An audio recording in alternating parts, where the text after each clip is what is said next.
Ya, Assalamualaikum warahmatullahi wabarakatuh. Selamat malam teman-teman. Kenapa survei Anies Baswedan itu tidak pernah naik gitu ya? Bahkan turun-turun terus, walaupun sudah ada calon wakil presiden gitu.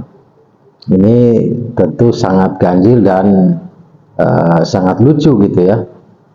Tapi memang kita paham ya, karena memang Anies tidak punya duit, tidak punya uang untuk membayar satu lembaga survei gitu. Ya, kita tahulah Anies bukan seorang yang kaya raya gitu. Dan kita tahu juga bahwa memang politik Indonesia hari ini ya semakin tidak asik dan tidak sehat gitu. Karena kita tahu bahwa survei itu harganya mahal gitu. Dan Anies terlihat memang tidak terlalu peduli dengan survei, karena di Pilkada DKI Jakarta pada tahun 2017 yang lalu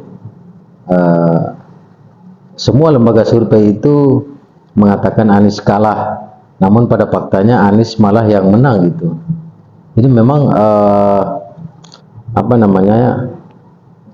masyarakat juga sudah sangat paham gitu, kondisi politik di negeri ini memang lagi tidak asik gitu, tidak seperti dahulu kala gitu. Nah, tapi ya begitulah.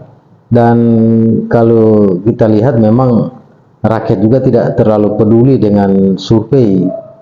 Ya, ada sebagian masyarakat, tapi memang mayoritas mereka tidak terlalu peduli gitu. Uh, Mereka melihat Anies itu calon presiden yang sangat kuat hari ini dan uh, punya pengalaman untuk menang. Dan Anies pada faktanya, pada historisnya memang pernah dan menang saat Pilkada DKI Jakarta, sehingga rakyat yakin bahwa Anies juga akan menang di Pilpres pada tahun 2024 nanti. Itu. Nah, dan kita lihat juga memang banyak sekali silent majority ya, yang silent majority itu memang ada di kubu Anies Baswedan rata-rata, sama seperti di Pilkada DKI Jakarta. Nah, kita khawatir juga bahwa lembaga survei salah membaca, karena memang banyak rakyat yang menyembunyikan pilihannya gitu. Nah, ini juga apa ya?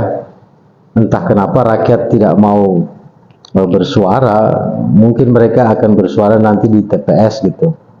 Karena mungkin saja situasi demokrasi di Indonesia hari ini tidak sedang baik-baik saja.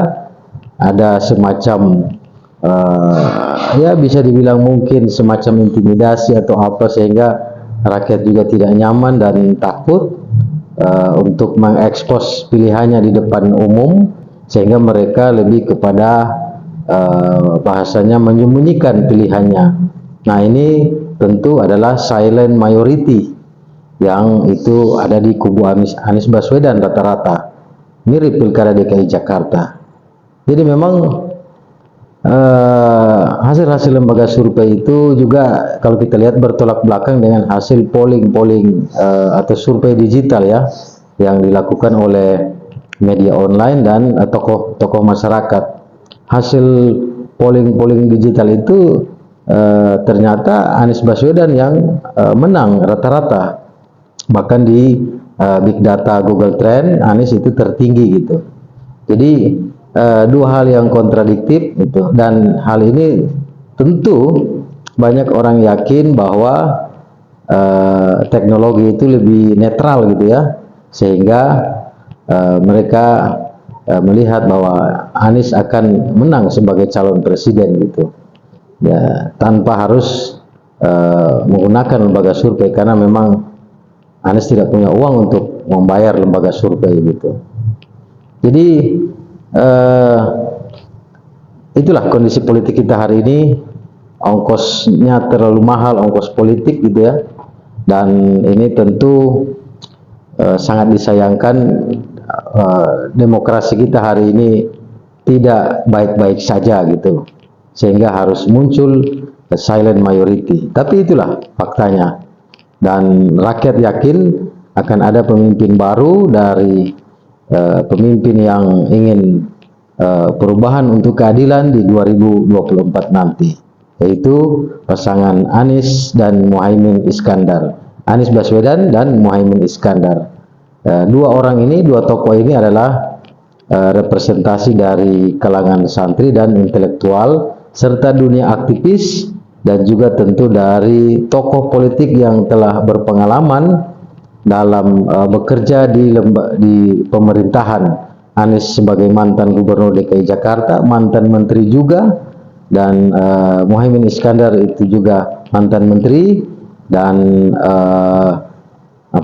menjabat sebagai wakil ketua DPR RI gitu. Jadi dua kolaborasi ini sudah sangat pas, sudah sangat bagus, sehingga kalau kita prediksi bahwa rakyat Indonesia sepertinya mayoritas sedang mengarah memberi dukungan kepada pasangan Amin ini, Anies Baswedan dan Muhaimin Iskandar.